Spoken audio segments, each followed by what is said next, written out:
Hello parents, teachers and student. तर पहा, आज आपण बघणार आहोत स्वाध्याय 3. यामधील आपला पहिला प्रश्न आहे अचूक पर्याय निवडा. तर इथं दिलेलं आहे पहिल्या प्रश्नामध्ये -5 ही टिंबटिंब संख्या आहे. -5 ही कोणती संख्या आहे? पूर्ण संख्या आहे, नैसर्गिक संख्या आहे, पूर्णांक संख्या आहे की अपूर्णांक संख्या आहे? बघा, पूर्ण संख्या कोणती असते? 0, 1, 2, 3 इथून पुढच्या ज्या सगळ्या संख्या आहेत त्या असतात पूर्ण संख्या. तर -5 यांच्यामध्ये येते का? नाही. नैसर्गिक संख्या कोणत्या असतात? शून्याला जर सोडलं तर 1 पासून ह्या पुढच्या सगळ्या संख्या कोणत्या असतात? नैसर्गिक संख्या असतात. आणि पूर्णांक संख्या कोणत्या असतात? आपण नंबर लाईनवर किंवा संख्या रेषावर जे 0 पासून उजव्या बाजूला 1, 2, 3, -1, -2 डाव्या बाजूच्या ज्या संख्या असतात सगळ्या संख्यांना मिळून एकत्रितपणे काय म्हटलं जातं? पूर्णांक संख्या. तर ही -5 काय आहे? पूर्णांक संख्यामधलीच एक संख्या आहे, म्हणून -5 ही पूर्णांक संख्या आहे असं आपण म्हणू. बरोबर. आणि अपूर्णांक संख्या कोणत्या असतात? 1/2, 5/6 अशा काही ज्या संख्या दिलेल्या असतात त्या अपूर्णांक संख्या असतात. म्हणून दिलेल्या पर्यायापैकी आपला क पर्याय हे बरोबर उत्तर आहे. चला उत्तर लिहून घेऊ. क पर्याय बरोबर आहे आणि ते उत्तर आहे पूर्णांक. आता दुसरा प्रश्न इथं दिलेला आहे -5 आणि मध्ये बॉक्स दिलेला आहे आणि 0. म्हणजेच हे -5 आणि 0 यामध्ये मोठी संख्या कोणती आणि छोटी संख्या कोणती आहे ते आपल्याला चिन्ह देऊन इथं सांगायचं आहे. बघा, अ पर्याय आहे च्यापेक्षा मोठी, ब पर्याय आहे च्यापेक्षा लहान आणि क पर्याय आहे बरोबर. तर -5 आणि 0 यांना जर आपण संख्या रेषेवर जर बघितलं, बघा समजा ही आहे संख्या रेषा. -5 आणि 0 मी तुम्हाला काय सांगितलेलं आहे? दिलेल्या दोन्ही संख्यापैकी जी संख्या रेषेवर उजव्या बाजूला येते ती संख्या काय असते? मोठी संख्या असते. आता 0 आणि -5 या दोघांमधून बघा, 0 आणि -5 कोणती संख्या उजव्या बाजूला आहे संख्या रेषेच्या? 0. म्हणून 0 ही काय आहे? मोठी संख्या आहे. मग आपण हे चिन्ह देऊन आपण हे उत्तर दाखवणार. हे -5 काय आहे? च्यापेक्षा छोटा, कोणापेक्षा? 0 पेक्षा. म्हणून आपण हे चिन्ह देऊन आपण इथं उत्तर लिहिणार आहोत. ब आणि हे चिन्ह देऊन आपण इथं उत्तर लिहून घेतलं. खालील विधाने चुकी बरोबर ते लिहा. आता इथं खाली काही विधाने दिली आहेत, ते विधाने चूक आहेत की बरोबर ते आपल्याला लिहायचं आहे. 0 ही सर्वात लहान नैसर्गिक संख्या आहे. त्यांनी काय सांगितलं? 0 ही सर्वात लहान नैसर्गिक संख्या आहे. पहिलं आपल्याला नैसर्गिक संख्या माहिती पाहिजे, कोणत्या नैसर्गिक संख्या असतात. तर बघा, ज्या संख्या आपण मोजण्यासाठी वापरतो त्यांना मोज संख्या म्हणतात, त्यांनाच नैसर्गिक संख्या म्हणतो आपण. मोजायला सुरुवात आपण 1, 2, 3 अशी करतो, बरोबर. मग नैसर्गिक संख्येमध्ये 0 येणार का? नाही. म्हणून हे विधान काय आहे? चुकीचं आहे. सर्वात लहान नैसर्गिक संख्या कोणती येते? 1. म्हणून हे विधान चूक आहे. आपण इथं उत्तर लिहून घेऊया. आता बघा, दुसरा प्रश्न आहे, दुसऱ्यातला दुसरा उपप्रश्न. सर्व नैसर्गिक संख्या या पूर्ण संख्या आहेत. आता नैसर्गिक संख्यांना पूर्ण संख्या म्हणायचं का? सगळ्या नैसर्गिक संख्यांना पूर्ण संख्या म्हणायचं का? ह्या नैसर्गिक संख्या आहेत, या आहेत नैसर्गिक संख्या, या पूर्ण संख्या आहेत. आता या नैसर्गिक संख्या ह्या आहेत, या सगळ्यांना आपल्याला पूर्ण संख्या म्हणता येणार आहे का? तर हो, नैसर्गिक संख्यांना पूर्ण संख्या आपण म्हणू शकतो, कारण सगळ्या नैसर्गिक संख्या पूर्ण संख्यांमध्ये आहे. म्हणून आपण सगळ्या नैसर्गिक संख्यांना पूर्ण संख्या म्हणू शकतो. आपण इथे उत्तर लिहून घेऊ. बरोबर. आता तिसरा प्रश्न बघा, सर्व पूर्ण संख्या या नैसर्गिक संख्या आहेत. सर्व पूर्ण संख्या या नैसर्गिक संख्या आहेत का? बघा, पूर्ण संख्या आपण बघितल्या, 0, 1, 2, 3, 4 या संख्यांना आपण नैसर्गिक संख्या, या सगळ्या संख्यांना नैसर्गिक संख्या म्हणू शकतो का? नाही. कारण ह्या कोणत्या आहेत? पूर्ण संख्या. पूर्ण संख्यांमध्ये 0 असतो, नैसर्गिक संख्यांमध्ये 0 नसतो. बघा, ह्या सगळ्या नैसर्गिक संख्यामध्ये येतात का? तर नाही, 0 येत नाही. म्हणजे सगळ्या रीतीने आपण असं म्हणू शकतो एकत्रितपणे. म्हणून यांना आपण नैसर्गिक संख्या म्हणू शकत नाही. सगळ्यांना म्हणता येईल का? नाही, सगळ्यांना नाही म्हणता येणार. त्याच्यामुळे आपण इथे उत्तर लिहून घेऊ चूक. इथं चौथा उपप्रश्न दिले आहे, विरुद्ध संख्यांची वजाबाकी 0 असते. विरुद्ध संख्यांची वजाबाकी 0 नसते. विरुद्ध संख्यांची बेरीज 0 असते, वजाबाकी कधीच 0 नसते. आपण हे सूत्रामध्ये पाहिलं आहे. आता आपण एक उदाहरण घेऊ. -1 अधिक अधिक अधिक 1. बघा, विरुद्ध संख्यांची बेरीज आपण घेतली, याचं उत्तर काय येणार आहे? 0. आता नियमानुसार आपण जर याला सोडवलं तर काय येणार आहे? बघा, विरुद्ध संख्यांची वजाबाकी दिलेली जाते तेव्हा आपण काय करतो, या वजाच्या ऐवजी बेरीज करतो आणि दुसऱ्या संख्येच्या उलट संख्या घेतो, -1. -1 आपण जेव्हा दोन विरुद्ध चिन्ह असलेल्या संख्यांची वजाबाकी राहते तेव्हा नियमानुसार आपण कसं सॉल्व करतो, याला कसं सोडवतो? जेव्हा असं दिलेलं असतं तेव्हा आपण दुसऱ्या संख्येची विरुद्ध संख्या म्हणजे -1 आणि ती कशामध्ये मिळवतो? पहिल्या संख्येमध्ये मिळवतो. म्हणून वजाच्या ऐवजी अधिक घेतलं, अधिक 1च्या ऐवजी -1 घेतलं. तर यांना जर सोडवलं बघा आपण, तर बघा यांची जर बेरीज केली, 1 वजा चकतीये अजून 1 वजा चकतीये, दोन्ही वजा चकत्याने मिळवायचं. दोन्ही वजा चकते मिळून काय होणार? वजा चकती येणार, पण किती? 1 आणि 1 2, मग 2 वजा चकत्या येणार इथे. मग उत्तर बघा, 2 विरुद्ध संख्यांची वजाबाकी 0 येते का? नाही, 0 नाही येत. काहीतरी संख्या येईल, कोणत्याही 2 संख्या घ्या, पण 2 विरुद्ध संख्यांची बेरीज 0 असते. त्यांनी काय दिलेलं आहे? विरुद्ध संख्यांची वजाबाकी 0 असते, तर विरुद्ध संख्यांची वजाबाकी 0 नसते. म्हणून हे दिलेलं विधान काय आहे? चूक आहे. आपण इथे उत्तर लिहून घेतलं. आता तिसरा प्रश्न बघा, खालील 4 संख्या चढत्या क्रमाने लिहा. आता या संख्या दिलेल्या आहेत 4 वेगवेगळ्या, त्यांना आपल्याला चढत्या क्रमाने लिहायचं आहे. तर बघा, चढत्या क्रमाने संख्या लिहिताना सर्वात पहिली संख्या आपण कोणती लिहित असो? सगळ्यात छोटी संख्या, बरोबर. आता या दिलेल्या संख्यांमध्ये सगळ्यात छोटी संख्या कोणती आहे?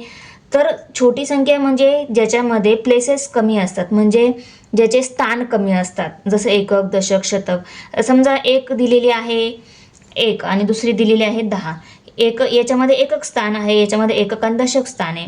ज्याच्यामध्ये स्थान जास्त असतात, ज्याच्यामध्ये जास्त अंक असतात, ती संख्या काय असते? मोठी असते.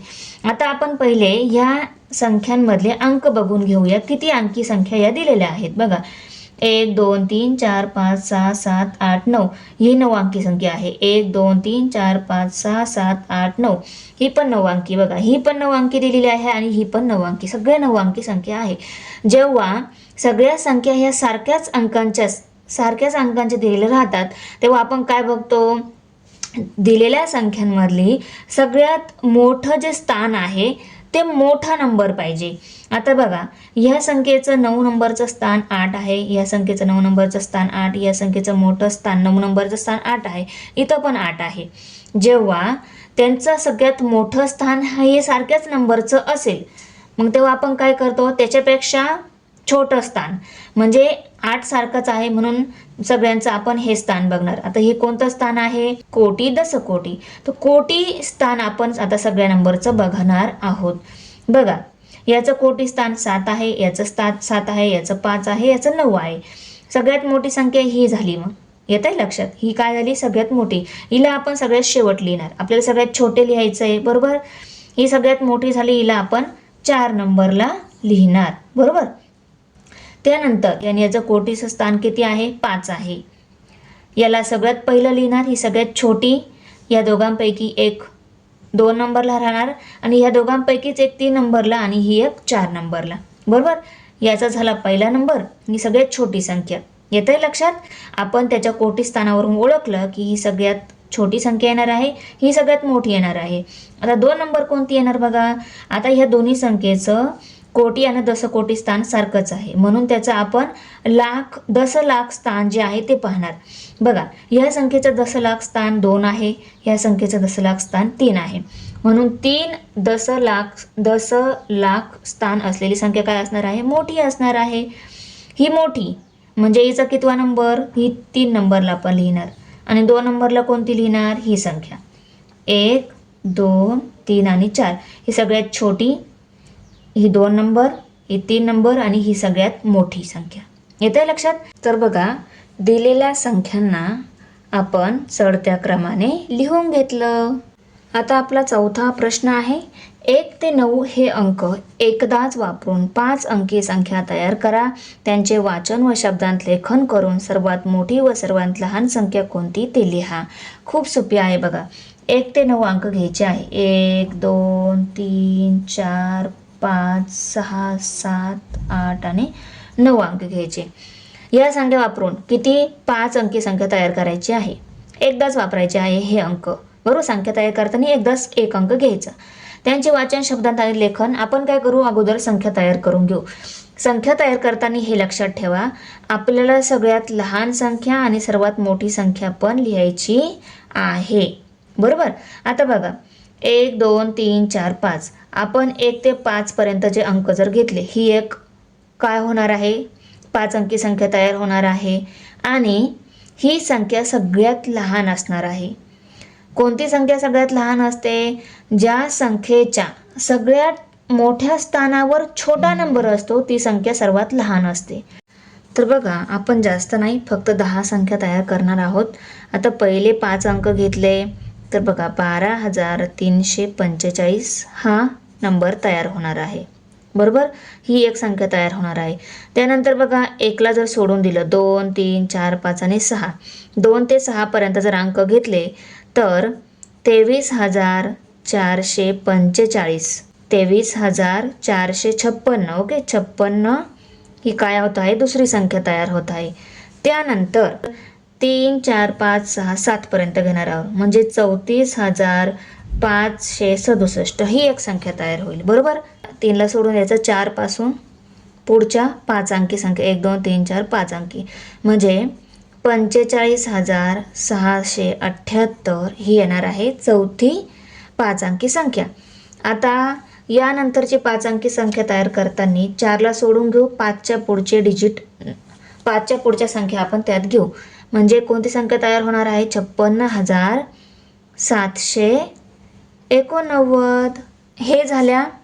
आपण सुरुवातीपासून पुढे पुढे एक एक अंक मिळवत आपण ह्या संख्या तयार केल्या. आता आपण बघा पुढच्या संख्या कशा तयार करणार आहोत. शेवटून अंक एक एक अंक घेत यायचा. आता 9 घेतला, 8 घेतला, 7 6 आणि 5, म्हणजे 9ला लिहायचं अगोदर, 9 8 7 6 5, म्हणजे 98,765 ही झाली आणखी एक संख्या तयार. तर बघा ही असणार आहे सगळ्यात मोठी संख्या, कारण तिच्या सगळ्यात मोठ्या स्थानावर कोणतं 10,000 जे स्थान आहे त्या स्थानावर काय सगळ्यात मोठा अंक आहे. 9 हा सगळ्यात मोठा अंक दिलेल्या अंकांमध्ये, म्हणून ही काय होणार आहे, सगळ्यात मोठी संख्या तयार होणार आहे. त्यानंतर आता 9ला कट केला आणि 4ला त्यात मिळवलं तर काय संख्या तयार होणार आहे, 87,600, बरोबर. आता त्यानंतर 8ला कट केलं आणि 3ला त्यात मिळवलं तर काय संख्या तयार होणार आहे बघा, 76,543, बरोबर. त्यानंतर 2ला मिळवलं आणि 7ला कट केलं तर काय होणार आहे, 65,432, ओके. आता त्यानंतर 6ला कट केलं आणि 1ला मिळवलं तर काय संख्या तयार होईल, 54,321, बरोबर. तर अशा आपण संख्या तयार केल्या. त्या संख्यांना आपण इथे एक संख्या लिहिली की 2 लाईन सोडायच्या, एक संख्या लिहिली की 2 लाईन सोडायच्या, कारण त्या संख्यांचं आपल्याला लेखन पण लिहायचं आहे, म्हणजे शब्दात त्याचं लेखन पण करायचं आहे. आणि ह्या संख्या लिहून घेऊ, नंतर आज आपण त्याचं शब्दात लेखन बघू. 1 पासून तर 10 पर्यंत आपण सगळे संख्या लिहून घेतल्या. या सगळ्या संख्या आपण तयार करून घेतल्या. आता आपण त्या संख्या शब्दात लिहिणार आहोत. या संख्येचं लेखन कसं येणार आहे, 45,678. त्यानंतर या संख्येचं लेखन येणार आहे 56,789, 98,765, 87,654, 73,543, 65,432 येणार. त्यानंतर 54,321. बघा सगळ्या संख्या आपण शब्दात लिहून घेतल्या.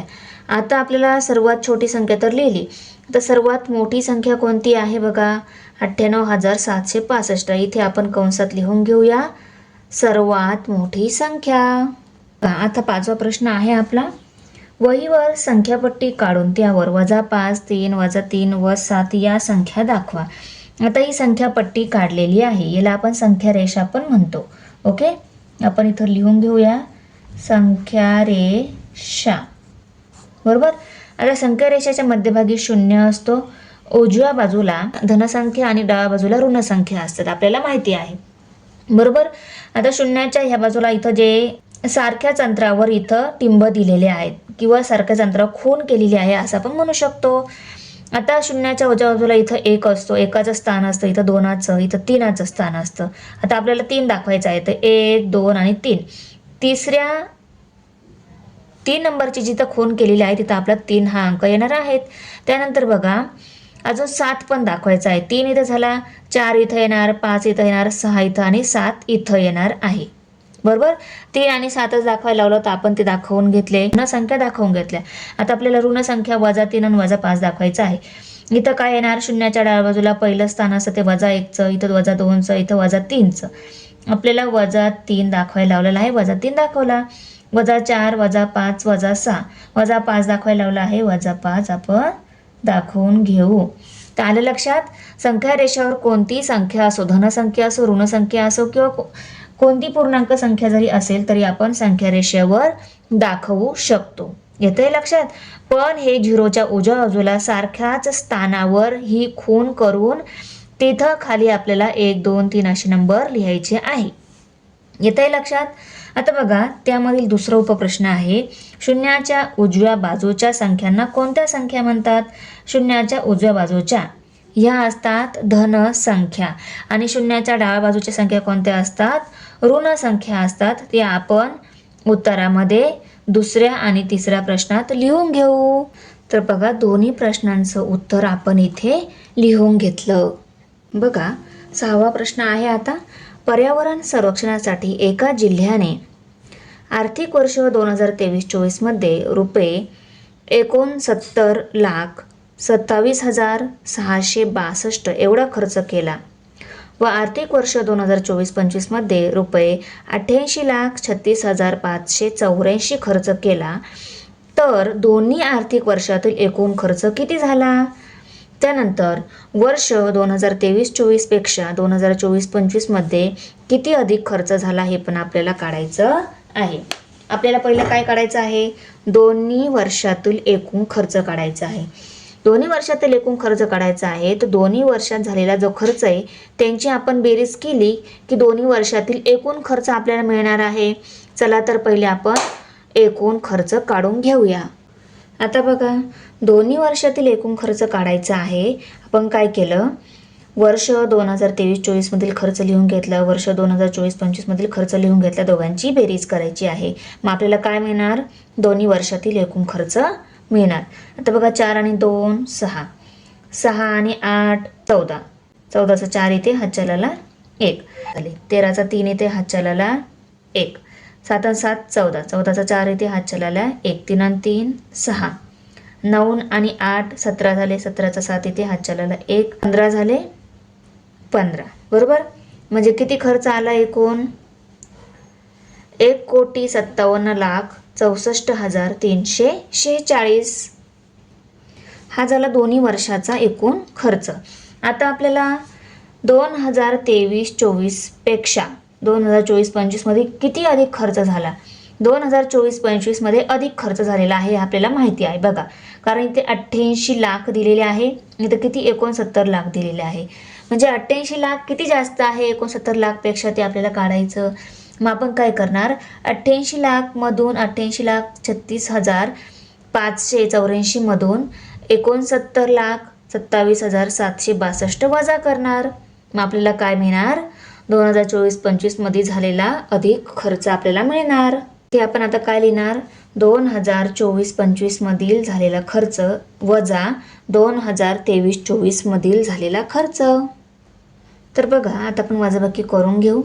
4तून 2 गेले, 2 राहिले, 8तून 6 गेले, 2 राहिले, 5तून 7 जातीने आपण एकूण हातच्या घेऊ. इथं 5 राहणार, इकडं हातच्याचा आणि हे 5 15 होणार. 15तून 7 गेले, राहिले 8, 5तून 7 ने जाते एकूण हातच्या घेऊ आपण. इथं 2 राहणार, इथं 15 होणार. 15तून 7 गेले, राहिले 8. परत इथं 2तून 2 गेले 0. 8तून 9 गेला, 8तून 9 ने जाती एकूण हातच्या घेणार आपण. इथं राहिले 7. इकडं आला 1, हे 8 18. 18तून 9 गेले राहिले 9. 7तून 6 गेले राहिला 1. 19,08,822 इतका काय झालेला आहे, अधिक खर्च झालेला आहे 2024-25 या वर्षात. आपल्याला ही उत्तरं काढायला सांगितली होती बघा. दोन्ही वर्षांचा एकूण खर्च आणि 2024-25 मध्ये झालेला अधिक खर्च तो आपण काढला आणि इथं शेवटी उत्तरात लिहून घेतला.